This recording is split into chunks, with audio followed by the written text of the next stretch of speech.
अस्सलाम वालेकुम my YouTube family, कैसे हैं आप सब। उम्मीद है कि आप सब बिल्कुल ठीक होंगे। Welcome to life of Pardesis wife में आज ये मैं अपना फ़र्स्ट व्लॉग शूट कर रही हूँ जिसमें मेरी सुबह से लेकर शाम तक की रूटीन का मैं आपको सब कुछ बताऊँगी कि मेरा दिन कैसे गुज़रता है और मेरी सुबह कैसे होती है। तो सबसे पहले तो अल्हम्दुलिल्लाह नमाज फजर से हमारी शुरुआत होती है। उसके बाद कुरान पाक की तिलावत की जाती है अल्हम्दुलिल्लाह। और उसके बाद मैं सुबह और शाम के अज़कार जो हैं वो कर लेती हूँ। और उसके साथ साथ ही सुबह का जो ज़रूरी काम है, जैसे कि आज मुझे बच्चों का स्कूल का यूनिफ़ॉर्म प्रेस करना था। सुबह सुबह मैंने शाम के टाइम नहीं किया था क्योंकि वो थोड़े से कपड़े वेट थे। इस वजह से मैंने उनको ड्राई होने का रात भर इंतज़ार किया और सुबह मॉर्निंग में ही मैंने उनको प्रेस सुबह मॉर्निंग में ही मैंने इनको प्रेस कर लिया था। बच्चे अभी तक सो रहे थे और मैं यूनिफ़ॉर्म प्रेस कर रही थी।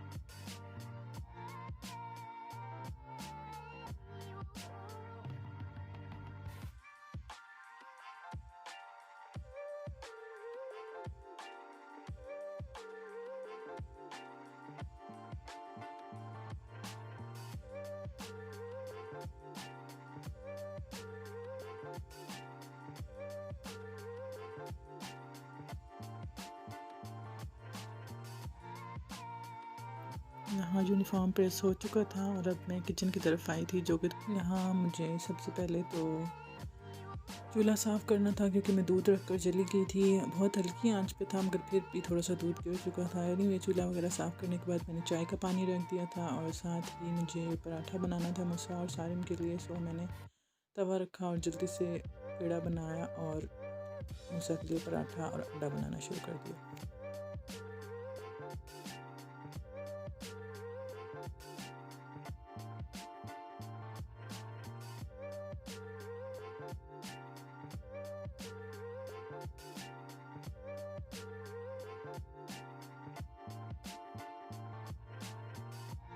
चाय में चीनी और पत्ती और एक छोटी सी सब्ज़ इलायची डाल दी थी ताकि चाय का थोड़ा टेस्ट अच्छा सा हो जाए।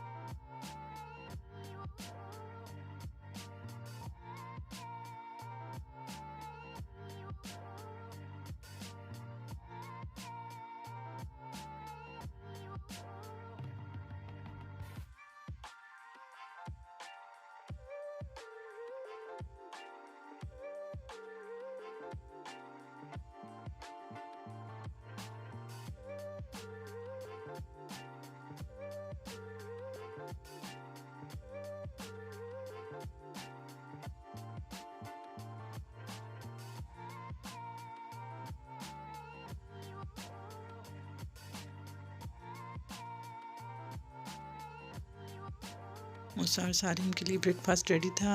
चाय में दूध डाल दिया था और बस अब उनको नाश्ता करवाना था, जहाँ पे मैंने थोड़ा सा पानी गर्म करने के लिए रख दिया था ताकि थोड़े से बर्तन धुल जाएं पानी से। जी, तो अब आ गया था दुनिया का मुश्किल तरीन काम, बच्चों को सुबह सुबह जगाना स्कूल के लिए। और बहुत मुश्किल से सारिम को आवाज़ें दे के सारिम उठा और उसके बाद मूसा को कहा मूसा मूसा मूसा मूसा मूसा, और फिर मूसा आंखें मलते मलते उठ गया। शुक्र अल्हम्दुलिल्लाह, नहीं वे दोनों उठ गए थे।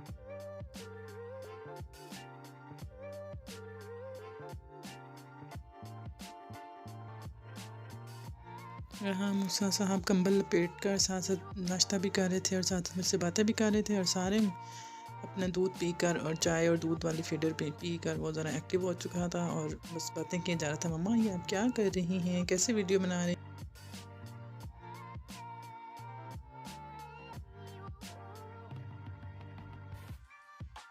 सारिम की बातें तो चलती रहेंगी। एनीवे मैंने इनका लंच बॉक्स पैक करने का सोचा कि जल्दी से इनका लंच बॉक्स पैक कर दूं, जिसके लिए मैंने इनके लिए कोकोमो, रियो और जेली का एक पूरा डब्बा पहले से मंगवा कर रख लिया था क्योंकि रोज़ रोज़ मुझसे बाहर नहीं जाया जा सकता। सो मैंने इनके लंच बॉक्स रेडी करना शुरू कर दिया। मूसा ने कहा था मामा मुझे ब्रेड पे चॉकलेट लगा दे दें और सारिम ने कहा था मुझे जैम लगा के दे दें। सो मैं इनका लंच बॉक्स पैक कर रही थी।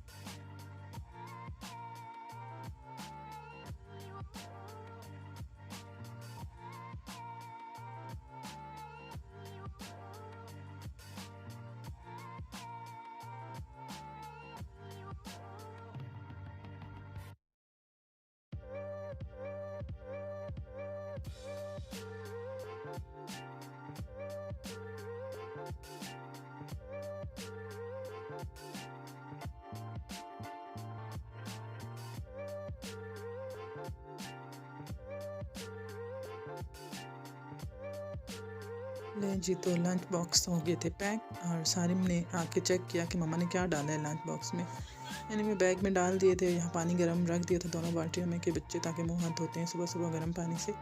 सारिम ने दांत ब्रश कर लिए थे और अब मैं सारिम को तैयार कर।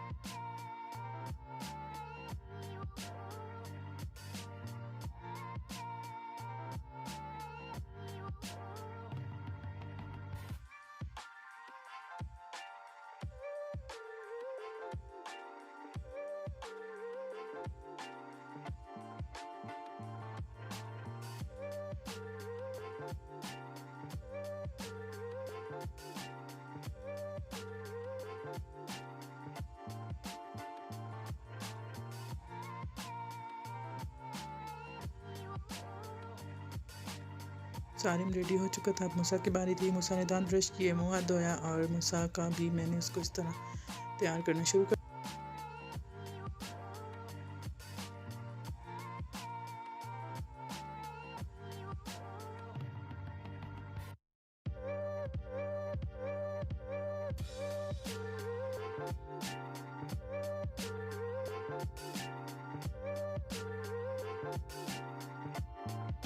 मशल के सोने का अंदाज़ आप देख सकते हैं कि वो माशाल्लाह से किस तरह से सो रही है।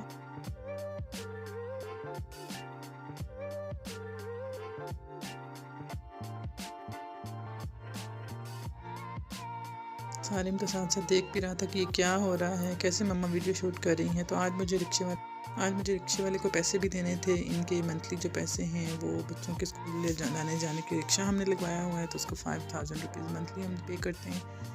चलें जी, रिक्शे की आवाज़ आ गई थी और अब बच्चों के जाने के टाइम आ गया था और दरवाज़ा खुला, बच्चे रिक्शे में बैठे, अंकल को बैग दिया और बस रिक्शा आ गया। और बस अल्लाह के हवाले, अल्लाह ताला अपने सामान में रखें बच्चों।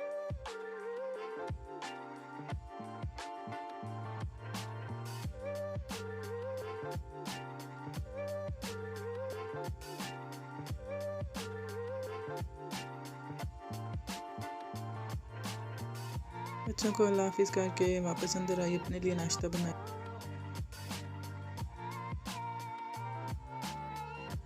यहाँ मेरा ब्रेकफास्ट हो चुका था रेडी और अब मशल की बारी थी। मशल उठ चुकी थी, दांत ब्रश कर चुकी थी, मुँह हाथ धो चुकी थी और अब मशल अपना ब्रेकफास्ट कर रही थी, मैं उससे बातें कर रही थी।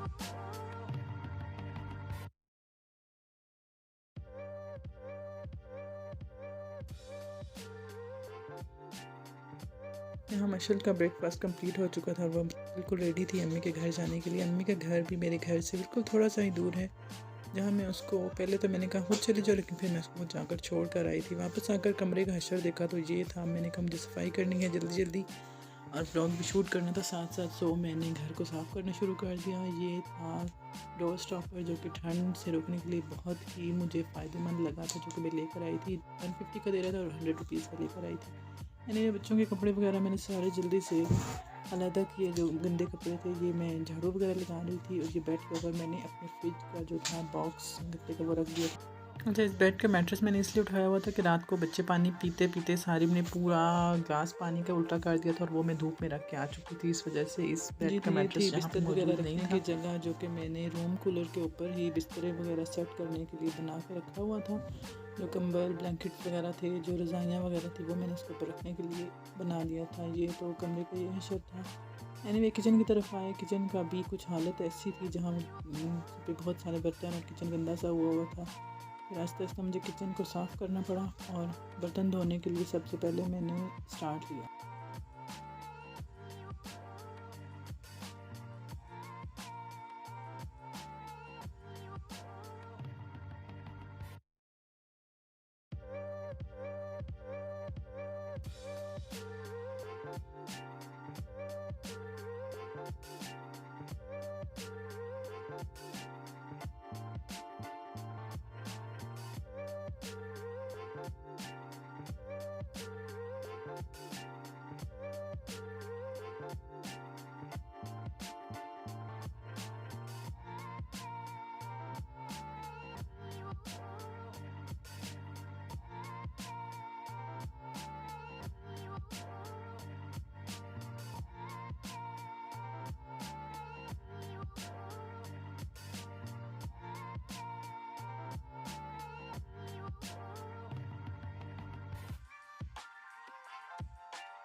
बर्तन धुल चुके थे, किचन का काउंटर साफ़ हो चुका था और उसके बाद मैंने किचन को गर्म पानी के साथ थोड़ा सा धो लिया ताकि थोड़ी सी जो मैल कुचैल होती है गंद बला वो साफ़ हो जाए। उसके बाद वाइपर लगाया, पोछा लगाया और उसके बाद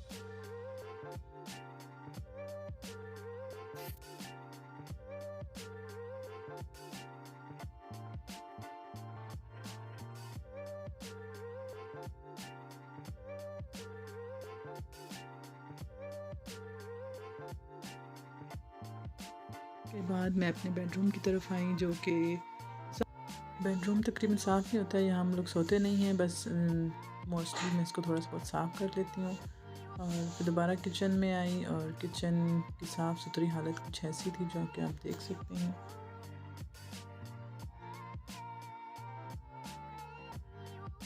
सब जो मैं शूट कर रही थी यूपीएस हमारा है तो उसके साथ ही सब कुछ हो रहा था।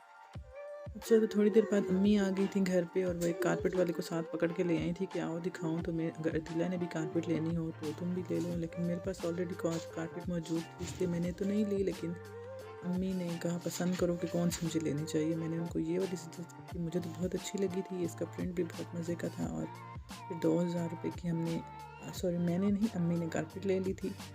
और अम्मी के घर मेरे घर के पास ही। ऊपर से आंटी को आवाज़ दी, आंटी अगर आपने कारपेट देखनी है तो फिर आंटी को भी उसने कारपेट दिखाई और वो काफ़ी लड़ झगड़ के 4000 से 2000 पे आया था। वो भी इतनी बातें उसने की कि ना पूछें। कारपेट वाला जा चुका था और बच्चे मशर, फातिमा, लीज़ा फातिमा और सलाह खेल रहे थे। यहाँ पे मैं आपको एक बात और बताना भूल गई कि आज मुझे दांत चेक करवाने के लिए डॉक्टर के पास जाना था, तो मुझे मशरूम को अम्मी के पास छोड़कर जाना पड़ा और मैं सलार के साथ चली गई थी क्लिनिक में। ये मैं जाने का बता रही हूँ कि मैं घर से निकली और ये हमारे घर का रास्ता है। चौक में पहुंचकर हमें चिंची पे बैठना था और फिर वहाँ से हमें क्लिनिक जाना था। वहाँ से दांत चेक करवा कर मुझे वापस आना था और मुझे वापस आकर मूसा के स्कूल में फ़ीस जमा करवाने जाना था।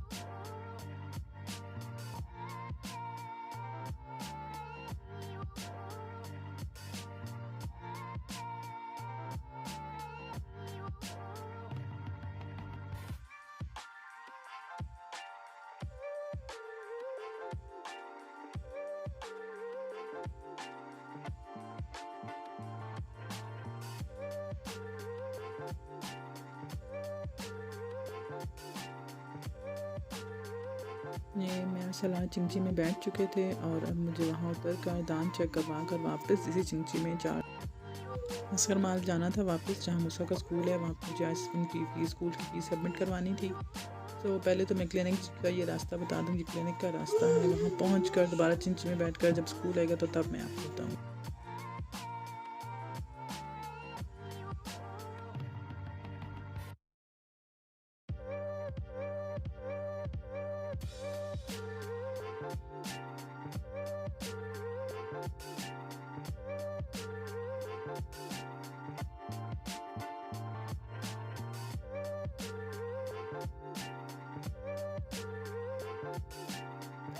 क्लिनिक आ चुका था, मैंने दांत चेक करवा लिए थे और अब ये वहाँ का व्यू था। मैं इसलिए वीडियो शूट नहीं कर रही थी कि बहुत सारे लोग थे और बहुत ज़्यादा रश थी और मुझे काफ़ी शर्म भी आ रही थी क्योंकि मेरा शुरू की मैं वीडियोस बना रही हूँ, तो इसलिए मुझे अच्छा नहीं लग रहा था वीडियो मोबाइल में। दांत चेक हो चुका था, डॉक्टर ने मुझे दवाई दे दी थी, पेन किलर और एंटीबायोटिक्स कुछ दी थी कि ये आप खाएँ और इसके बाद विज़िट करें। इंशाल्लाह दांत में जो भी प्रॉब्लम है ठीक हो जाएगी। ना हुई तो फिर देखते हैं क्या करते हैं, फिलिंग करनी है या रूट कनाल या जो भी, यानी जो भी करना है। यहाँ पे हम पहुँच चुके थे। असकर माल और मूसा के स्कूल का रास्ता भी शुरू हो चुका था। मूसा के स्कूल में हम पहुँच गए थे, तकरीबन पहुँचने ही वाले थे।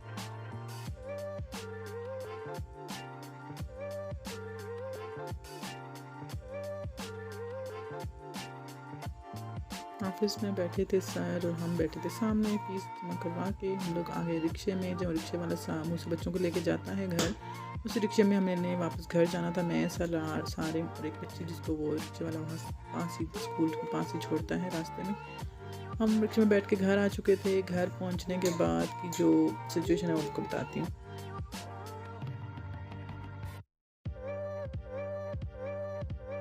लें जी, तो हम घर पहुंच चुके हैं फाइनली अल्हम्दुलिल्लाह। तो बच्चों के कपड़े चेंज किए, पहले अपना बाया उतारा, अब बच्चों के कपड़े चेंज कर रही हूँ। सालिम के बहुत नोटी है, पकड़ पकड़ के कपड़े चेंज करवाने पड़ते हैं, कपड़े चेंज ही नहीं करता।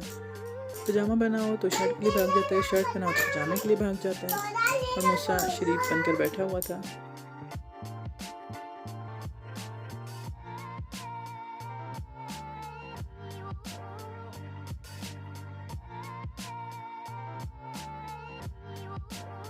अब मैं मूसा के कपड़े चेंज कर रही थी, जब बहुत मस्तियाँ भी कर रहा था, साथ साथ बच्चों के कपड़े संभाले, दोबारा हैंग करके रखे। साथ अलीज़े फातिमा भी मुझे देख रही थी कि ये पप्पू क्या कर रही हैं आज।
आज टमाटर कुछ सस्ते थे, जो कि 150 के थे, तकरीबन 3 किलो। तो वो मैंने 3 किलो ही लेके रख दिए थे। उनको अच्छी तरह धो कर सुखाने के लिए रख चुकी थी, ताकि वो अच्छी तरह धुल जाएँ, साफ़ हो जाएँ, खुश्क हो जाए। उनको फ्रीज़र में रख दूँ, क्योंकि कभी कभार टमाटरों का रेट आसमान से बातें करने लग जाता है, और कभी कभार इतना नीचे आ जाता है कि यकीन करना मुश्किल हो जाता है। उसके बाद बारी थी कुकिंग करने की, खाना बनाने की। सोच कि क्या बनाया जाए आज। तो फिर मुझे समझ आई कि आलू तो उबले हुए रखे हैं, तो क्यों ना आज आलूओं का सालन बनाया जाए। खट्टे आलू जिन्हें कहा जाता है, वो बनाया जाए। वैसे तो मैं मोस्टली सालन जल्दी बना देती हूँ, क्योंकि लेकिन मुझे दांत चेक करवाने भी जाना था, बच्चों के स्कूल भी जाना था, इसलिए आज मैं लेट हो चुकी थी। और आपके साथ भी शेयर कर रही हूँ ये खट्टे आलूओं की रेसिपी। सबसे पहले प्याज को डाला, उसके बाद लहसुन, अदरक। उसके बाद आप देखते जाएँ कि मैं क्या कर रही हूँ।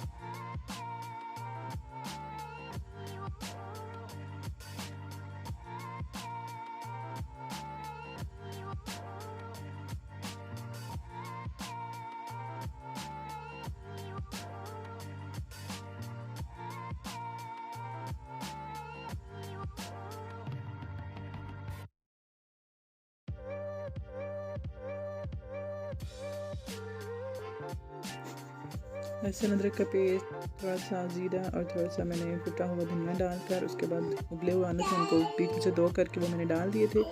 और साथ ही मैंने सिरके के तकरीबन 2 से ढाई चम्मच डाल दिए थे। और बस हल्की आंच पे, आलू तो पहले से कुक थे, सिर्फ उनको बस उनका मसाला अंदर जाने का मुझे इंतज़ार करना था। बस 5 मिनट के लिए मैंने इनको रखा, उसके बाद 10 मिनट खाना तैयार।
आलू चूँकि पहले से बॉयल थे, ज़्यादा उनको हिलाना जुलाना नहीं है, यानी कि वो बहुत ही ज़्यादा गल जाए।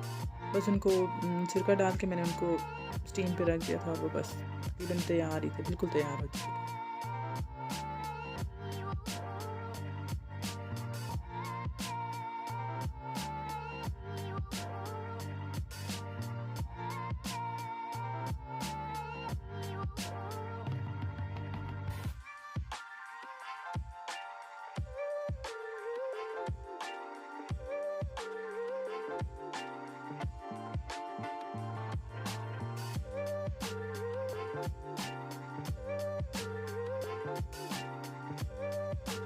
उसके बाद मैंने जल्दी जल्दी रोटियां बना ली।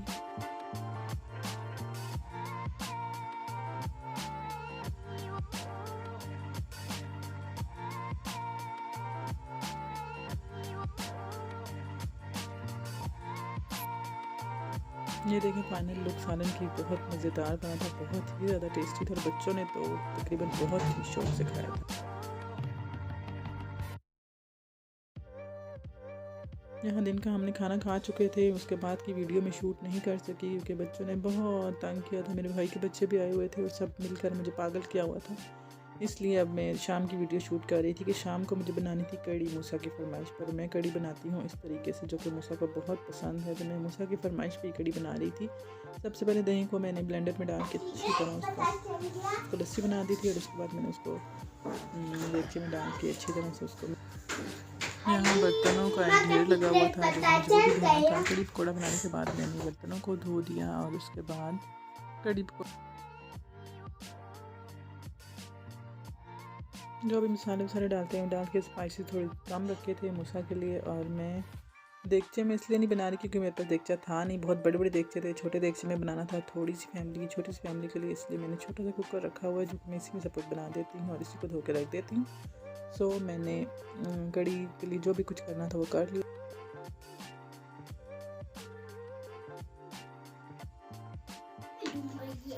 कड़ी में बार बार चम्मच हिलाने की ज़रूरत इसलिए पेश आ रही थी ताकि लस्सी फट ना जाए, क्योंकि एक दफ़ा पहले बनाई थी तो हिलाया नहीं और वो लस्सी फट चुकी थी और वो बस खाने के। यहाँ कड़ी तैयार हो रही थी और सानी बैठा इंतज़ार कर रहा था पकौड़ों का। यहाँ पकौड़े बना के कड़ी में मैंने शामिल कर दिए थे और